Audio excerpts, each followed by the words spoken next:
في أحد الأيام الحارة من فصل الصيف، قرر منير أن يخوض تجربة لم يخضها من قبل.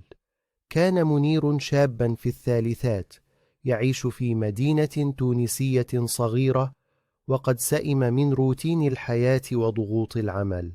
كان بحاجة إلى التغيير، إلى رحلة تعيد له شغفه بالحياة وتهديه السلام الداخلي. سمع منير عن رحلة في صحراء النفطة، وقرر أن يترك كل شيء وراءه.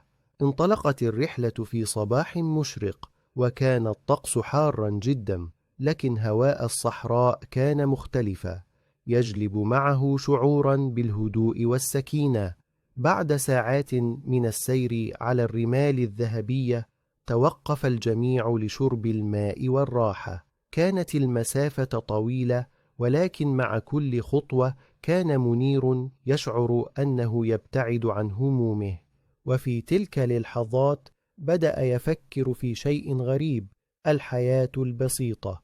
قال خليل وهو يبتسم: للصحراء تعلمنا دروسا لا نعرفها في المدن. هنا لا شيء يعكر صفو العقل. كانت هذه الكلمات مثل ضوء في قلب منير. طوال السنوات كان يعيش في سباق مستمر ويركض وراء المال والسلطة، لكن الآن في هذا المكان الهادئ بدأ يدرك أن السعادة لا تأتي من خارجنا، بل هي في القبول بما لدينا. في اليوم التالي استيقظ منير مع شروق الشمس، وكان يشعر بشيء جديد في قلبه. قرر أن يغير من نهجه في الحياة، وعندما انتهت إلى الرحلة شعر منير أنه أصبح شخصا مختلفا.